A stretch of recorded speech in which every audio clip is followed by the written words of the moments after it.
Hey, we're live here at Whiskey Whistle in the new Whiskey Whistle bar. This is going to be my speakeasy where I'll be doing a lot of my recordings coming up. I've moved, I've changed locations. I'm in a new house, and here we are in the basement. And I've got just just basically getting started here. I've got piles of boxes, and I've also got plans about what to do with walls. Get this, I've got stipple on my walls. Can you believe that? It's crazy, crazy.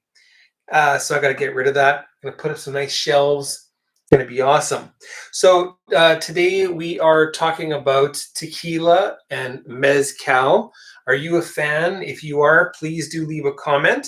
I don't see any comments yet, so please, if you're watching along, leave a comment. And if you're watching this after the fact, if it's recorded live and you're watching it a month from now, this being it's May 26, 2021. So if you're watching after that, check out the live chat feed, and you can see what people are commenting or talking about as we go along here. We've got two people who've just joined in, and Dustin. Hey, Dustin. Yeah, I'm going late. I had Whiskey Club tonight, Winnipeg Whiskey Club, and it's all poured right here, and I'm in a quiet corner of the house, so I thought, may as well just get started, right? If I don't get started tonight, who knows when I'll get going. So anyway, we're going to try out a bunch of tequilas. And yeah, I mean, for me, I'm a whiskey lover. I've always loved whiskey. Tequila's always been something a little bit bizarre, something that people drink with lime and salt. What about you? Are you a tequila sipper, or are you just a tequila guzzler to get a bit of a buzz at the bar? Am I right? Am I right? Okay, so we got this first bottle here that we'll try, and I've time-stamped this out, so I've got to keep in mind, I've got to keep going forward every 5 minutes. We're going to try something different. I think that's what I've done. We've got 11 different spirits to try tonight, 7 tequilas, and 4 mezcals. So try to keep up, and you can switch to what you want to watch by just checking the timestamp. All right. Okay, so I've got some of that pre-poured already. I think it's been a little too long, so I need a bit of a top up there. 3 people following along. Thanks for joining. Very late on a Wednesday night. So this is Tequila Ocho, single estate, 2018. Can I call it a vintage? Agave harvested in 2018. Doesn't say when it's been distilled. This is unaged. It's a Plata or a Blanco. So there's no aging that goes into this one. So it's kind of, I mean, if you're looking at this from the perspective of Scotch whiskey, this is basically your new make. And what they're bottling is something that is palatable at 40% ABV. This one's 40% ABV. So it's palatable and enjoyable, neat. And that's how probably most people in Mexico enjoy their tequila, is going to be, pardon me, not neat, but Blanco, maybe Reposado. The Anejo, Extra Anejo is more of a kind of a, can I say, categories that are meant to appeal to bigger audiences like USA, Canada, Europe, etc. All right, anyway, so this is Tequila Ocho. And absolutely, it's very much like new make single malt whiskey spirit. Anyway, Dustin, thanks for coming in to say hi. I'm sure you got to get to bed, so we'll talk soon, okay? All right, cheers. Very, very fresh, citrusy, lemon pith. Some herbals in there that are very different, but it's also very similar to what you get for, again, new make single malt spirit. Okay, let's check that out. Cheers.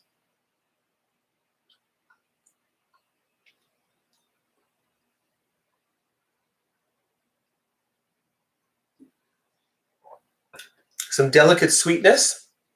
It's very sippable, It's not harsh at all. Surprising that it's 40%. I mean, I've had tequila that's usually 40% up here that really burns, but this is actually very, very smooth.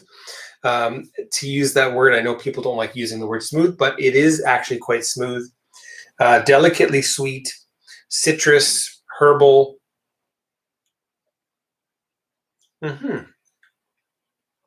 Great. All right, I'm behind time, I think. Time to move on. So that's the first one. I'll set that right there.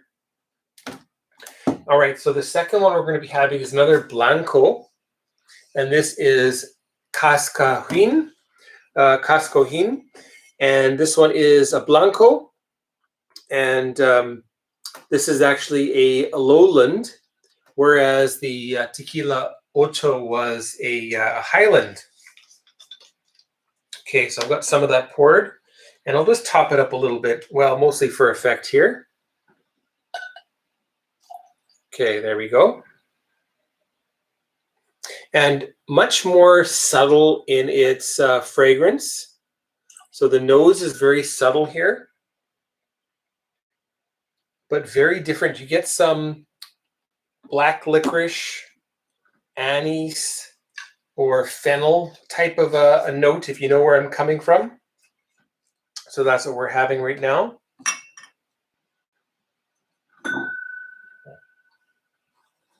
And comparing to the first,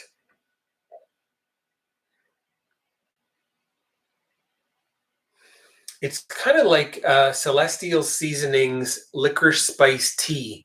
If you've tried that, you know what I'm talking about.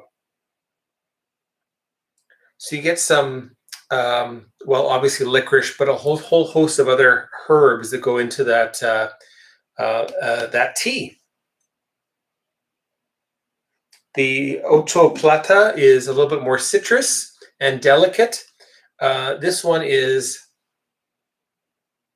muted, but you get these interesting licorice notes. Let's try that. Cheers.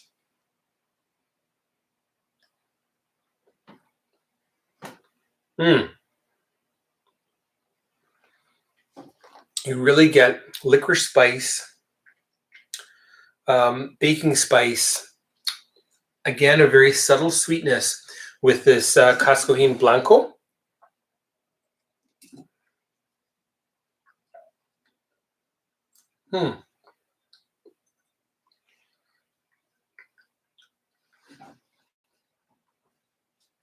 For me, my preference, comparing the two Blanco, I really like the Cascahuin. I like that licorice spice we've got here. And we've got Cole George, who's popped in. Hello and welcome to WhiskyWhistle in my new home. This is my new bar you're looking at. So you can't really see much what's going on here. I've got my still over here. Maybe I should prop that up a little bit for effect, hey? Let's do that without making a big mess. Now, Cole George, where are you? And you know, what's your pleasure for your choice of libations? There we go. Okay, that adds a nice little bit of an effect, hey? Just off in the corner. There, beautiful. Yeah, so tell me where you are, where you're from. Are you a tequila fan or more of a whiskey fan? And what have you tried from tequila that you might recommend to somebody who is a whiskey drinker that you're going to say, I think that a whiskey drinker would like this tequila. So I'd like to hear your thoughts if you have any.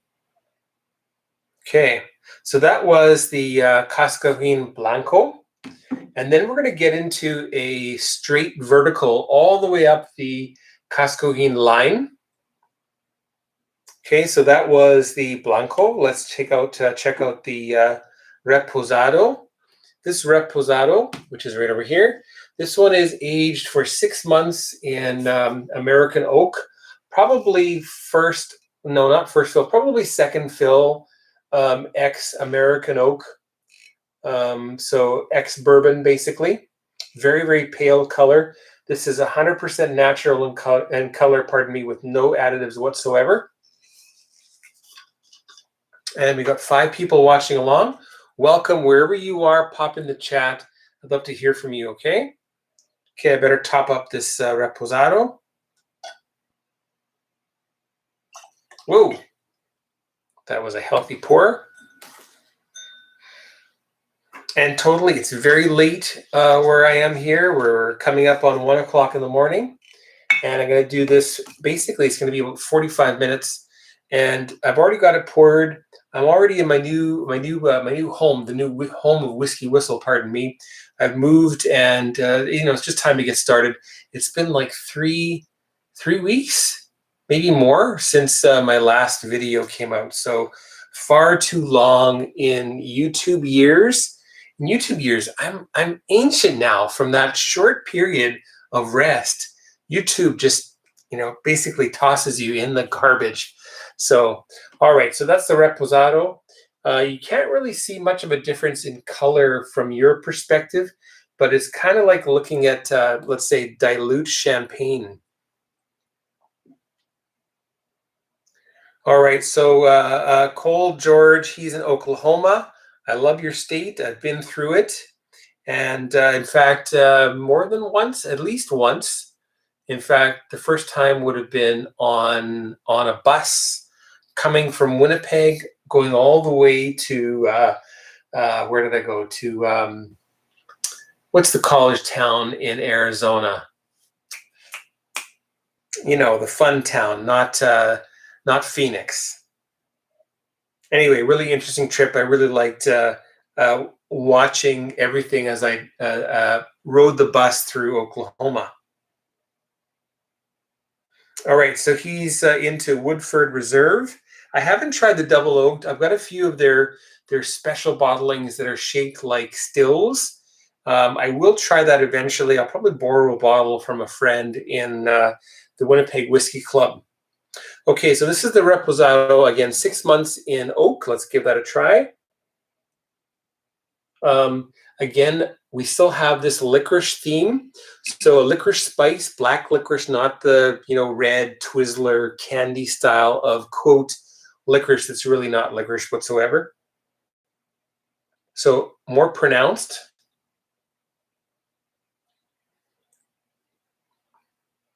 And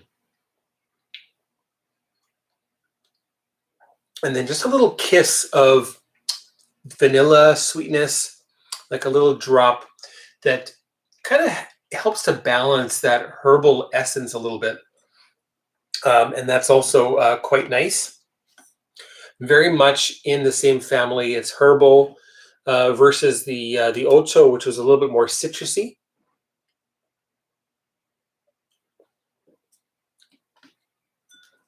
Six people watching now. If you're watching, give us a thumbs up over here and leave a comment both in the video and jump in the live chat and follow along, okay? All right, so let's get into the Cascahuin Anejo. Let's try that out. That's right over here. And again, all natural color, no additives here. This one's 14 months in the ex-bourbon American oak. Okay, so we'll try that one.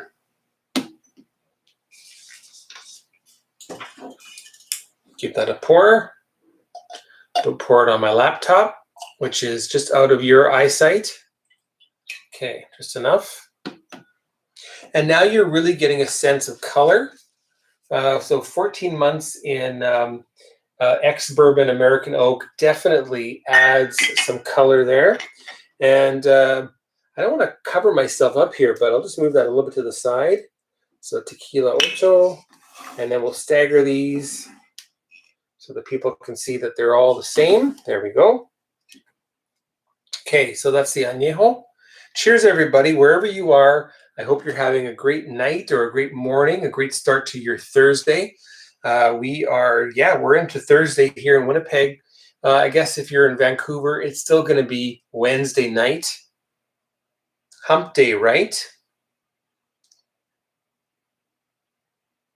And interestingly, the licorice spice is actually ramped up here with the sweetness. But you totally get a little bit of like burnt sugar burnt, like a really, really dark caramel note. And again, that's all natural, 100% agave. These are all, in fact, all of these are 100% agave tequilas. So there's no other sugars other than what's allowed in the 1%. I guess they have 1% kind of leeway. However, these ones don't even use the 1% at all. Okay, so cheers. This is the Cascahuin Anejo, which is right up here.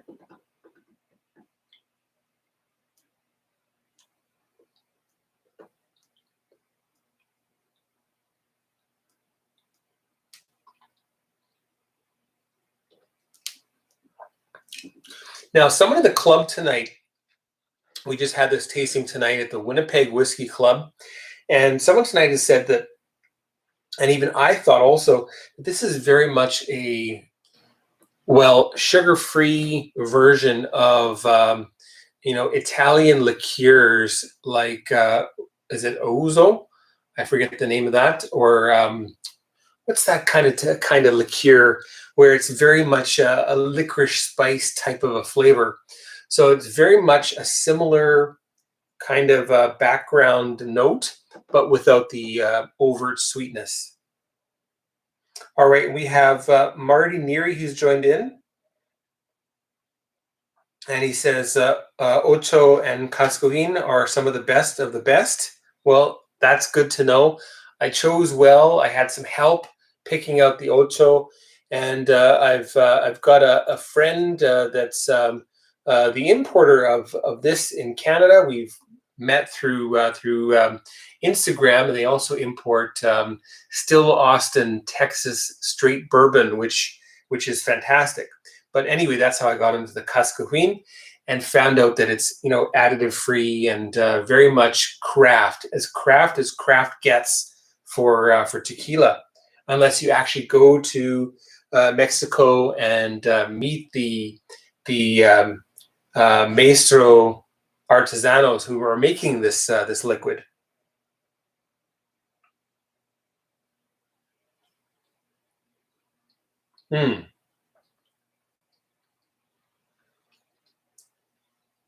But it's taking that spice that we found both in the Blanco and in the Reposado, and it's just adding a little bit more honey. Well, I guess agave syrup. I mean, I know what that tastes like, but so just a little added sweetness to that herbal and very licorice spiced celestial seasonings tea kind of a note.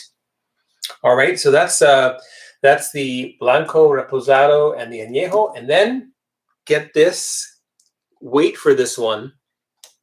We're going to go up to the Extra Anejo for Cascahuin, which is right there. And I'll move over so that you can see my face. So this one is 3 years old in terms of its barrel aging, 3 years in ex-bourbon American oak. And again, that's probably second fill or could be third, who knows. But you can really see some good color. And that's definitely looking like, well, you could definitely say, oh yeah, that's a whiskey color. For sure it is. And keep in mind that Extra Anejo is a more recent addition to the different categories, the different agings of tequila, the classes. I think it's called class.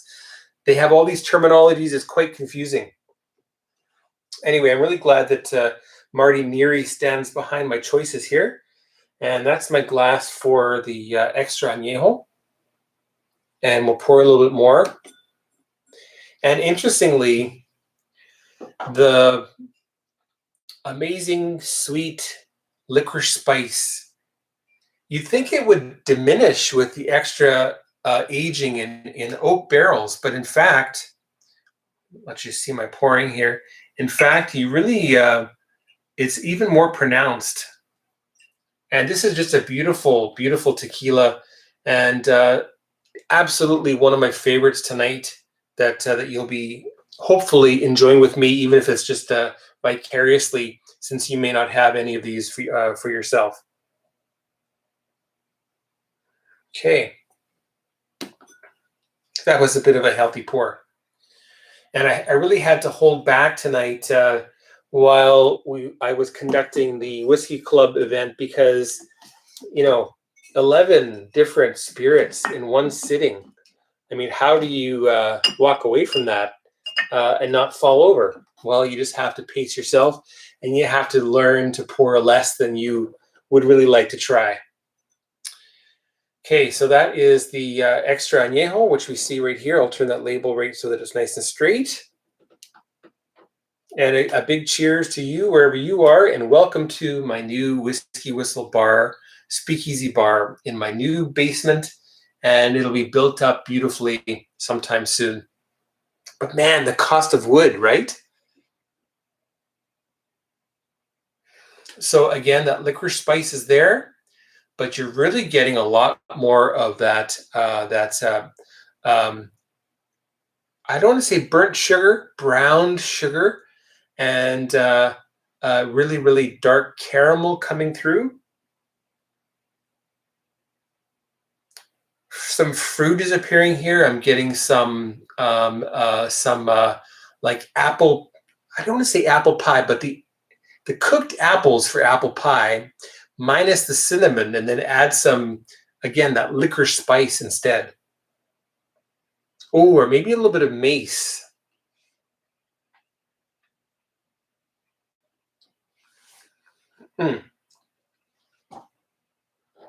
Mace the spice, not the one you spray in people's faces. Hopefully, you never have to do that. Mace, by the way, if you didn't know, it's merely the shell of nutmeg. So nutmeg is the nut that's inside, and mace comes from the outer shell of that nut.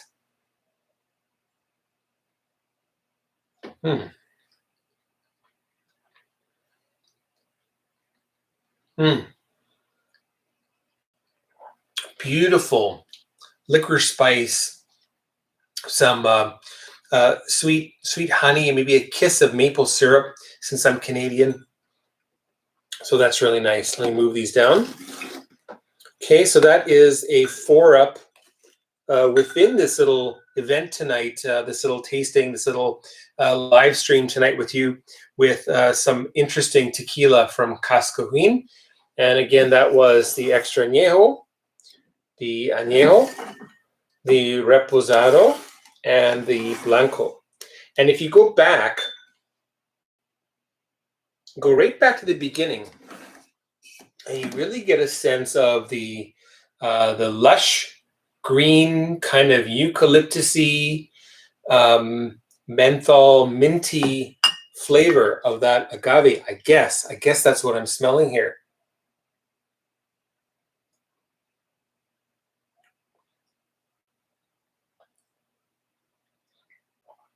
And for lack of a better word, it's just such a clean, delicious, refreshing flavor that, on a hot summer day, that would be a great choice, as would the Reposado. And after dinner, I might want to enjoy the Anejo and the extra Anejo from Cascahuin. And price-wise, it's like 75, 80, 85, about $90 or so in Canadian currency. This one was a little pricey at 175 or 180-ish, maybe up to $200, depending on the store and on the province where you are. And the Ocho, Tequila Ocho, this one was actually about 65.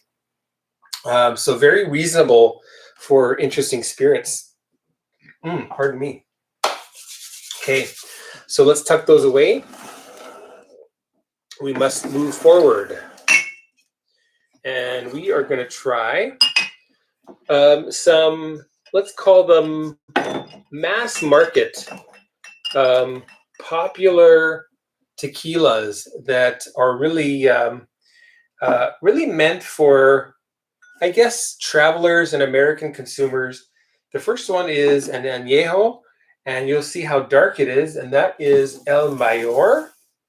So a very, very dark color, and I don't believe that's fully natural So again, there's a little bit of allowance for color to be added to Reposado, Anejo, and Extra Anejo. The Cascahuin doesn't add any at all, but other companies, if they so wish, they can add a little bit of color to their tequilas. Okay, that was the Extra Anejo. Okay, so this is Tequila El Mayor Anejo, and I'll pour a little bit more of that in my glass just to freshen it up. That's not a very nice way to pour. There we go. All right. Well, hope you're having a fun time watching me drink all of these different tequilas. And there's mezcals coming up. And again, from the point of view of a Scotch drinker, whiskey drinker, does this have a place in your whiskey shelf, your collection?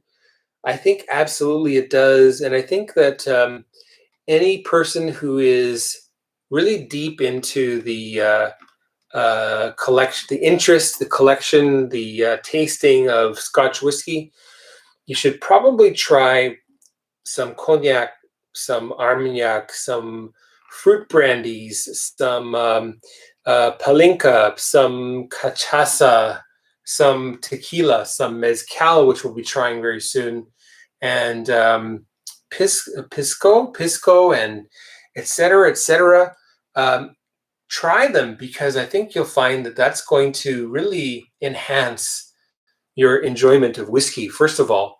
Secondly, you may find that there are other things that you will enjoy outside of whiskey, and that can be good for your budget for buying whiskeys, because, hey man, this is outstanding at $170, and that's expensive, but I would totally buy this one and serve that to guests instead of something that is, say, $300 or $400 for Scotch whiskey. So that's my comment.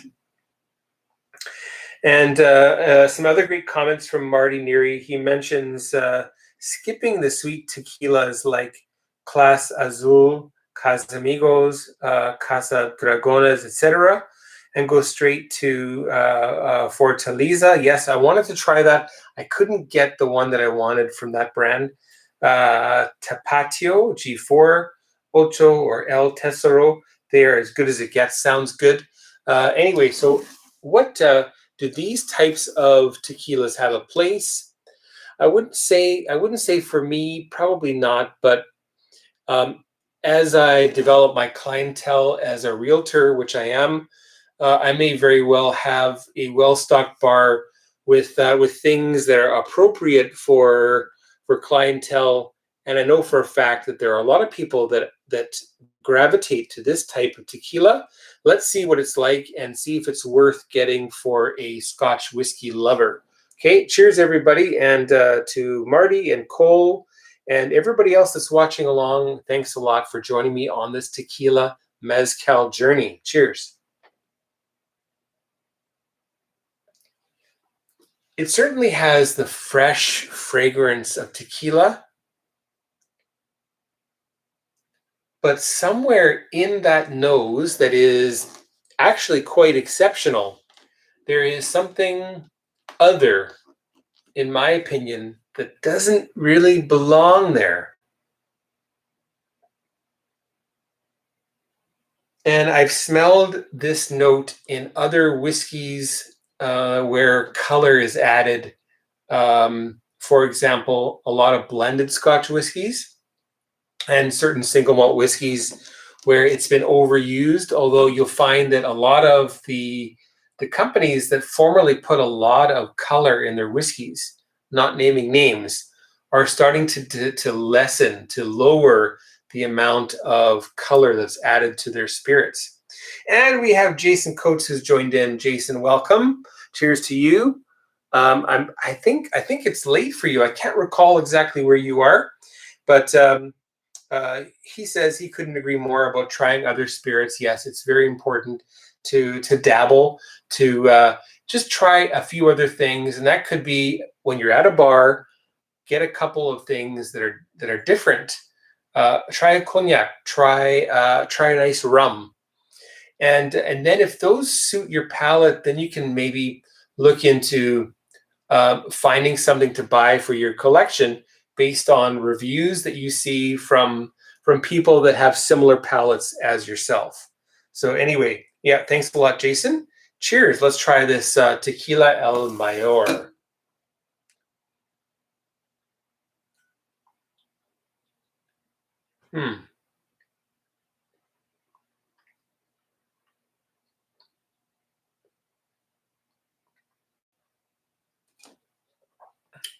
Actually, it's actually a very flavorful tequila. It's got lots going on. But in the finish, again, you're met with this flavor that doesn't quite match. And I know for cognac, for example, they allow whatever it's called, arro, to be added, which is reduced must. So, maybe instead of caramel color, maybe they should add a little bit of, I don't know, burnt agave syrup instead. Maybe that would better reflect the flavor in tequila. I don't know, or just skip it altogether. But they're looking for shelf appeal for people who really don't know, and they see the bottle and they think, oh, it's an interesting bottle. By the way, they've changed the bottle for this brand. And they think, oh, it's so nice and dark. Oh, that's going to be good. And they don't realize that that's not actually the natural color of this whiskey at 18 months of aging in a barrel. So, okay. So that was El Mayor.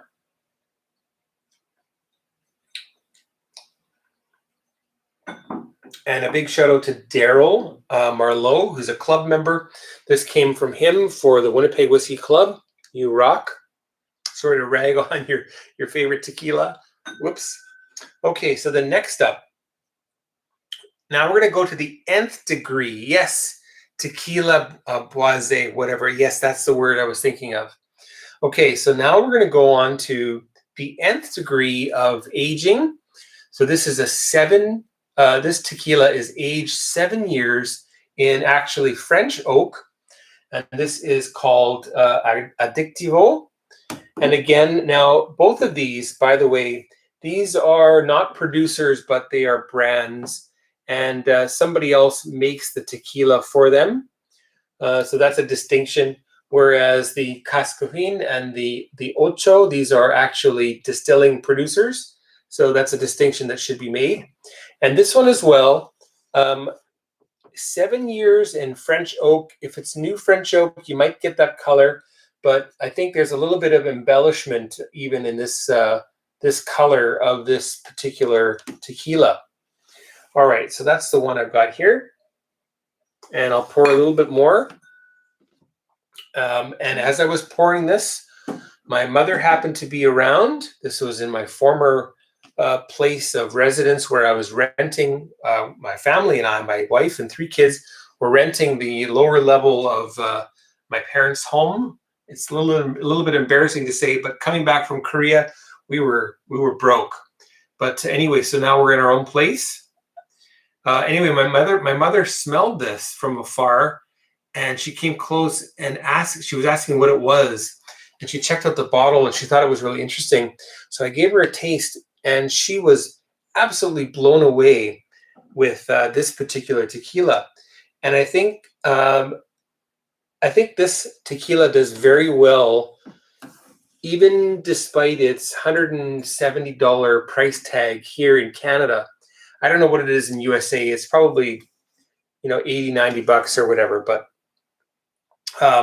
so anyway, what attracted me to this was 7 years in French oak.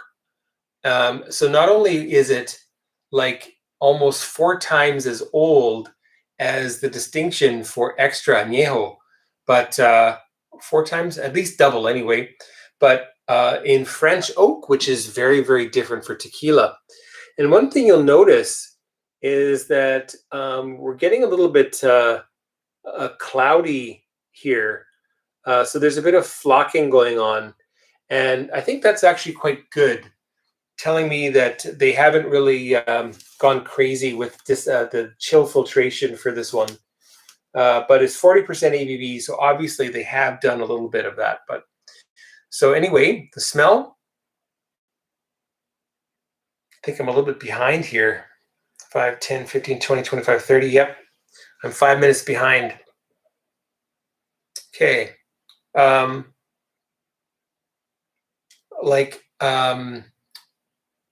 Prune pudding, plum pudding.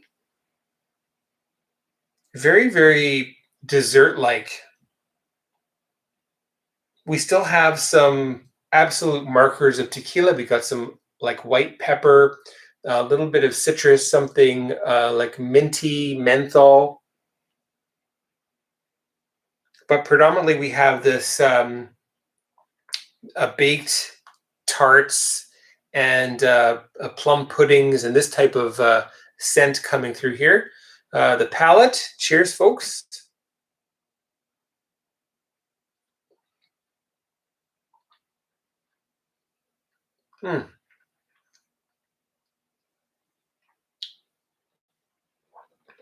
Intensely sweet. This is a dessert tequila. We have Canadian maple syrup. We have something like, I don't know. What is this flavor?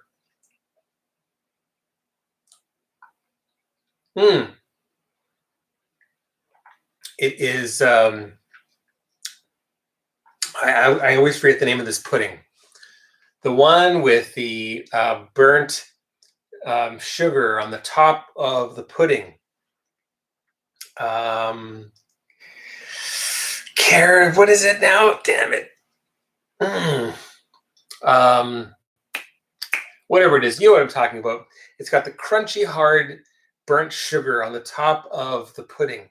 That's what I'm tasting here, along with the vanilla, along with the creaminess.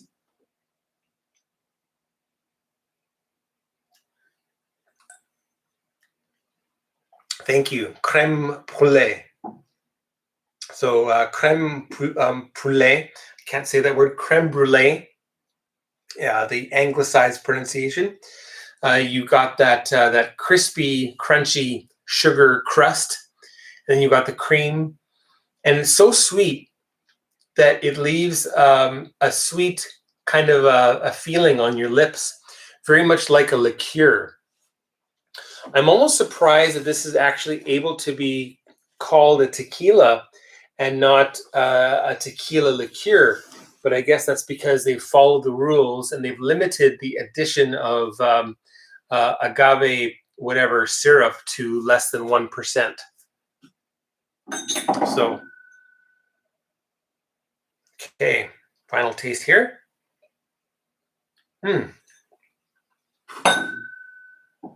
It's sweet, it's dessert-like.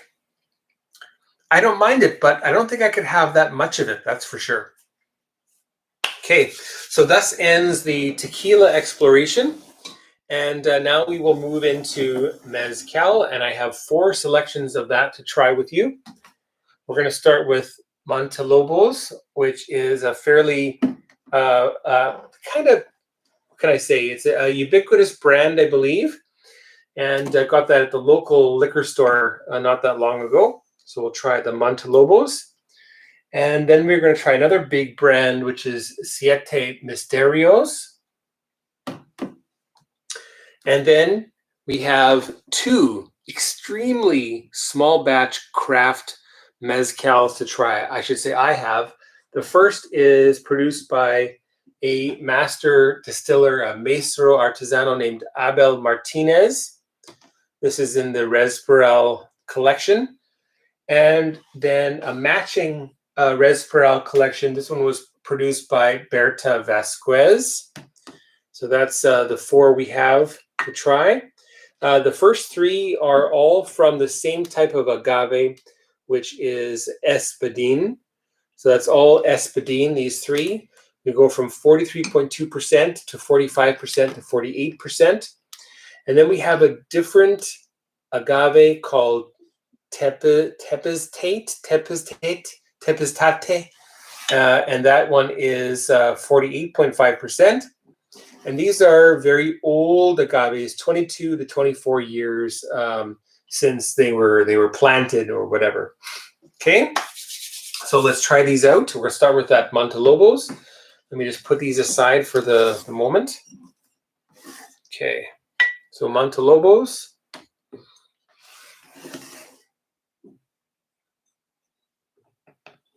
Here we go. Let's top that up. Interestingly, this is very smoky. In fact, I'm going to dump that and pour some fresh, because it seems like after you pour it, you've got about a 30-minute window to really enjoy the Isla-like smokiness of this tequila. It's actually quite smoky. Okay, and Leo Chav, again, thanks for that help with the creme brulee. And if you're watching along and you have a comment about the tequila that I've tasted, or about the mezcal that we're tasting now, please leave a comment. And I poured way too much of this. So that's the Montelobos. And right away you get a very much a Ardbeg-esque style of intense lemony smokiness, which is really interesting. And it totally reminds me of Ardbeg.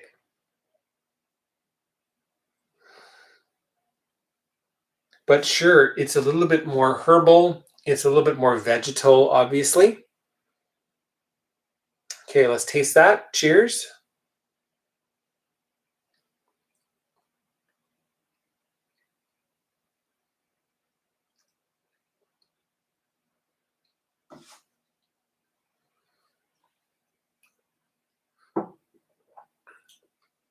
Super punchy smokiness, delicate sweetness here. It's palatable, lots of citrus, lemon pith, maybe a bit of grapefruit, but a very interesting whiskey. The finish is short, smoky, and just very, very little bit of sweetness there. Okay, so that was Montelobos. We'll put that aside. And the second mezcal is Siete Misterios. This one also is again a Espadín, and both of these, the Montelobos and the Siete Misterios, are from the province of Oaxaca. I think that's how you say it. This one still seems pretty fresh. I'll just add a little bit more there. Okay.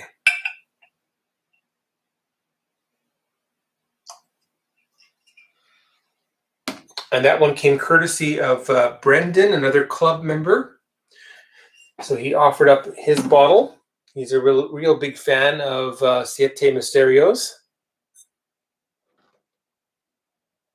8 people watching now, 4 thumbs up. If you're watching and you're enjoying what you're seeing, why not throw up a thumbs up and leave a comment in the for the video itself, and jump in here in the live chat and follow along. Okay, so Siete Misterios. This one also reminds me of something from Isla, but it's not Ardbeg. It's more like a medium peated Bunnahabhain. A little bit more savory. Some lemongrass, a bit of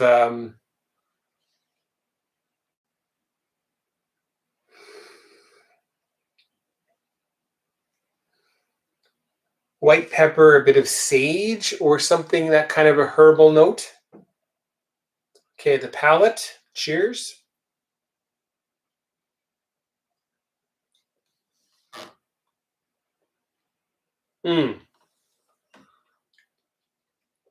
Leo Chav is talking about the Siete label and that how he loves it so much. It is certainly really, really cultural. Very interesting. And I guess that's kind of like Day of the Dead, that event, that celebration. That I can't remember the day, but very interesting. And I wonder what the story is behind this artwork, who did it, and who the character is there.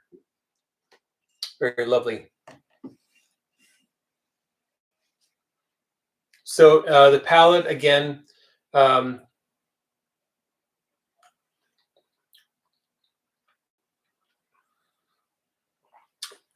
much drier, a little bit more tartness. You don't get a sense of the smoke as much as with the Montelobos, which, going back to that one, I get the smoke right off the nose. Ah, Dia de los Muertos, the Day of the Dead. Thank you.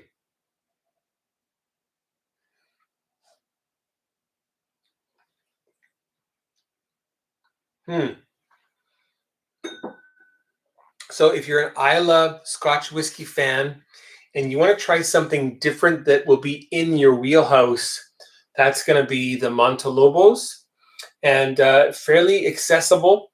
I'm sure there's other brands, other distillates, other craft mezcals out there that'll be equally as interesting for an Islay smoky Scotch whiskey lover, but that's the one that should be fairly accessible for you. And the Siete Misterios, definitely a touch of smoke, some herbaceousness, some of that savory components that I think this would do very well for cocktails. And from what I hear from Brendan, who is basically a mixologist, that's quite prolific, quite popular for bartenders.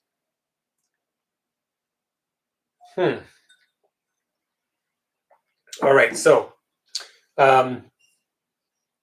pretty good. But boy, as much as I like these, I am just over the moon with these next two. And for something that's unaged, that has this much flavor, I am just thrilled. So these two, which are extremely small batch. This one made by Abel Martinez. I think it's like 400 liters, 450 liters. See if you can focus on that there. Yep. And then the one from Berta Vasquez, who has apparently retired. This one is 175 liters. And again, that's that Tepeztate. I don't know how to say it, but that's that very different agave that's been used for this one. Focus. Okay, well, that's not bad. Okay, so that's what we're trying now. We'll start with the Abel Martinez. And apparently he is from a distilling family. And I believe he is third generation, what can I say, a maestro artisano. What's another word for a person who makes mezcal? I forget the term. Okay, we'll pour that in.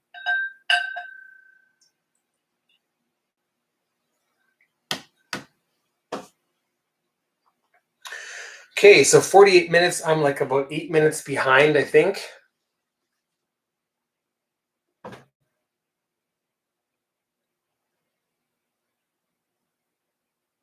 Maybe not. Maybe I'm on time.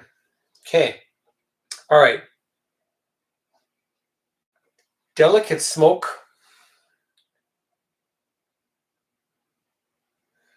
We have lemongrass.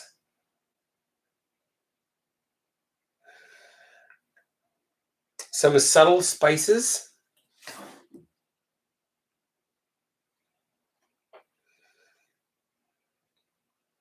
A little bit of something like pickled ginger.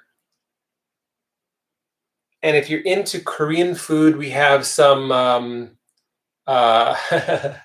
it's called, in Korean, it's called chicken mu. So chicken mu, which is kind of like a pickle made of big daikon radish that's just sliced up into squares and put into the like a brine and vinegar type of a thing. So quite interesting. And then there's just this subtle waft of burning embers, like like after the fire has almost died down. The palate. Cheers, folks.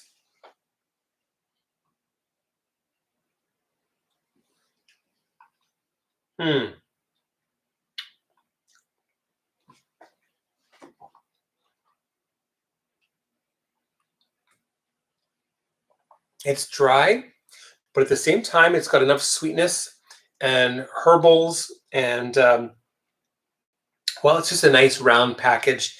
And what I love about this is that it's just so flavorful.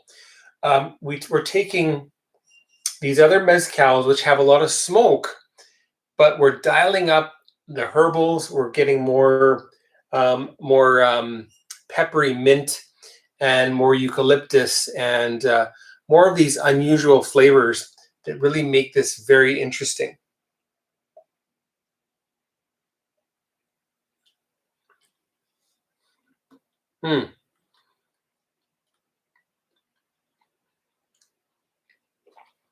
And yet a little bit of, for lack of a better word, something like Band-Aidy. Of course, who eats Band-Aids? But I'm pretty sure everybody knows what the smell is. So that smell as a flavor, if you get what I mean.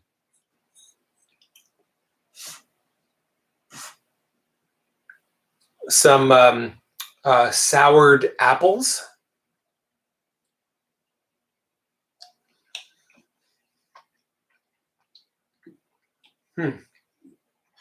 Interesting. Okay, so that's that Abel Martinez. And for me, the highlight of this exploration into mezcal is this particular mezcal made by the Berta Vasquez. Berta. Okay, let's pour that.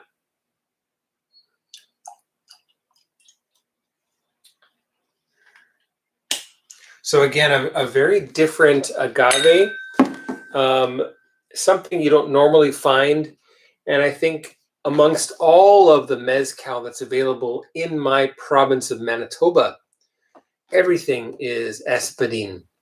Now, granted, that is the most commercial of the mezcal agave, but boy, it'd be nice to see something different now and again, wouldn't it? Okay. So the last one, thanks for joining me on this little tequila mezcal trip.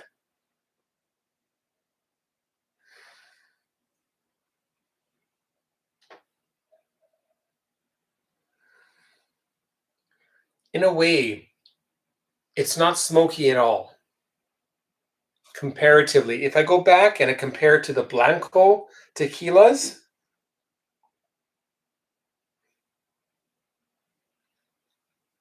then I do notice the smoke.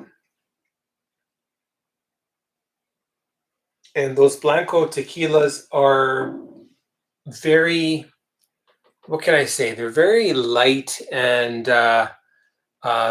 juicy and easy drinking. This is much more challenging and much more complex, and I think much more rewarding as well.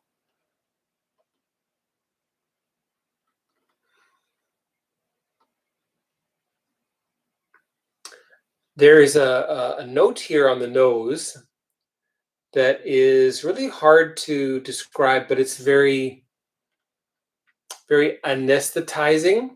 So it is, I don't want to say, it's not the alcohol. This one actually is the strongest of this selection tonight at 48.5%. But it's not that. It's not the alcohol. It is some particular quality of that Tepeztate, that agave, which grows in the wild at higher elevations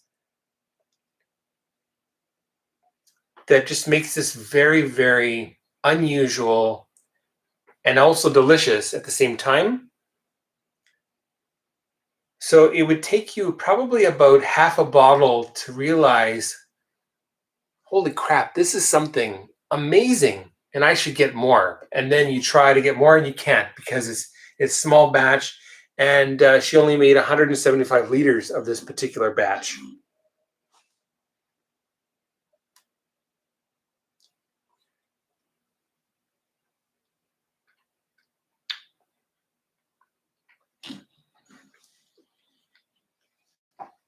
We have cucumber. We have some jalapeno. It's spicy. It is like fresh green vegetal.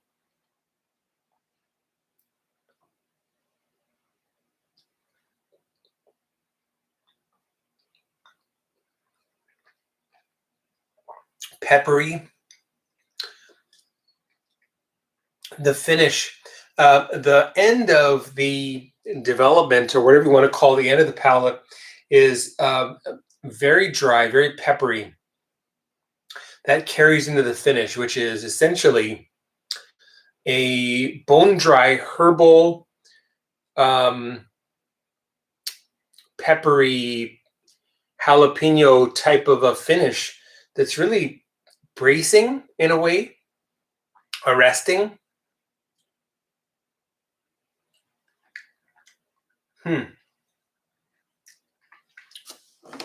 Oh man, that is really, really potent. So that's got to be my favorite mezcal. And I think from this selection of mezcal and also tequila, the very finest of the night tonight for me are these two, the Cascahuin Extra Anejo and this very interesting Rezpiral, which was produced by Berta Vasquez, and she handled the picking of the agave, the crushing with a tahona, which is a big, huge, like stone wheel. The mashing, getting the sugars extracted from that stuff, and the fermentation, the distillation, and then finally, well, getting it to market through Rezpiral. Now, I don't know very much about them, but I think it's amazing. It's kind of like an independent bottler, and I think they've done a really great job with that. So pretty fantastic. But these are just beautiful, beautiful distillates. This Cascahuin, which is just, it's incredible. And I think if you can get a bottle, I think you really should. If you're a whiskey lover, absolutely, this is going to be something very unique and different and enjoyable for you. I wouldn't hesitate. You'll enjoy the subtle aging on the nose, and you'll also enjoy the very different flavor profile of this spirit compared to Scotch whiskey. And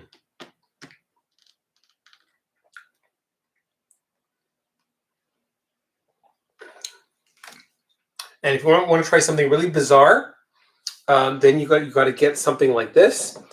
And it'll probably take some trial and error to find one that you really enjoy, because I don't think there's too many mezcals out there that you're going to find made with that particular type of agave, which I think is part of the reason why this is just so different and bizarre. Now, here it is.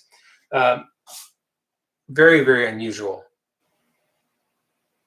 Well, throw up a comment if you're watching along. We have 9 people watching tonight. So wherever you are, jump into the live chat and leave a comment.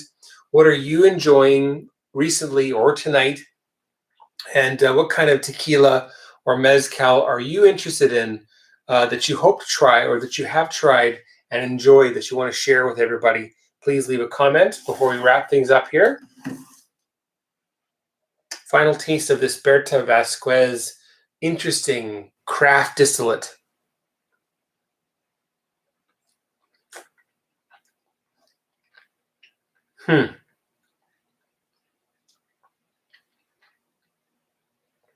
So different. And there's so much great information on this label. We see who made it, Berta Vasquez.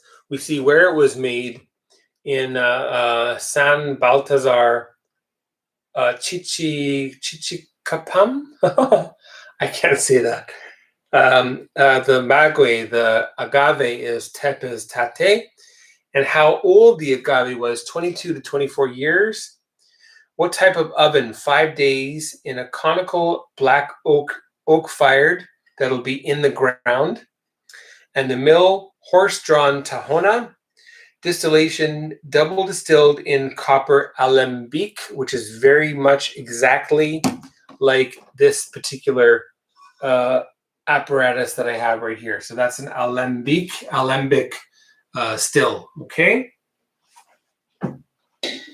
So pretty amazing that we find all of that great information on the label here for this one. And then finally, 175 liters was distilled in February of 2020. There we go. Whew. Well, I'm going to finish up with this Cascahuin Extra Anejo because I think it's fabulous. And I'm going to say cheers to all of you. And I really thank you for joining tonight. Wherever you are, this is my first, let's say, can I call it not really a rebirth, but let's say this is the first video in the 3rd chapter of WhiskyWhistle, which started in South Korea when I was living there and moved back to Canada 3 years ago.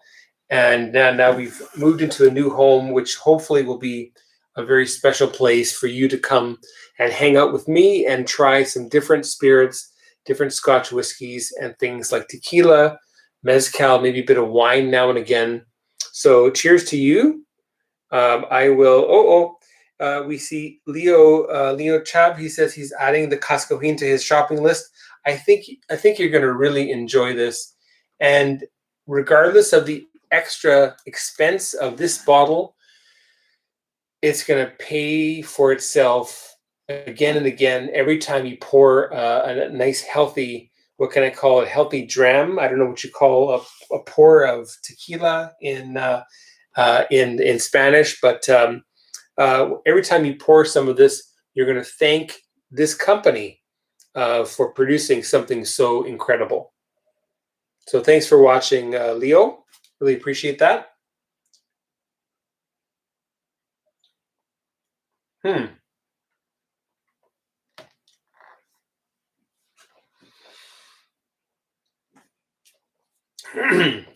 Oh, pardon me. Beautifully flavorful. That's hard to say. Beautifully flavorful. And we have Jason Coates, who is signing off here. And thanks a lot for throwing up a big congrats for the new place. Hopefully that's going to be again a nice place to record. And I think I can set up these lights and the camera and leave them here. And my kids, I hope, will not disturb my setup. I think I'll have to get a lock on the door over here. Should I pan? I think I'll pan the camera around just to give you an idea of what I'm working with here. All right, so there we are. So you can see the length of the basement here. So a nice basement, but look at the walls. What's with the stipple on the walls? I don't know. But I'm going to scrape that off, and then I'm going to put all floor to ceiling shelves here for whiskey. And you can see the big mess on the floor of everything that needs to be unpacked because, well, I just moved. So thanks for joining. I'll go back and shut this down. Whoa, what did I break there? There we are. Come on now. Okay, so good night, everybody. We'll see you again very soon. Take care and, well, enjoy your spirits very safely. Keep in mind how much you should drink and never drink and drive. And try to enjoy it with friends because that's always better. And I'm happy to have enjoyed this with you tonight. Bye now. Take care.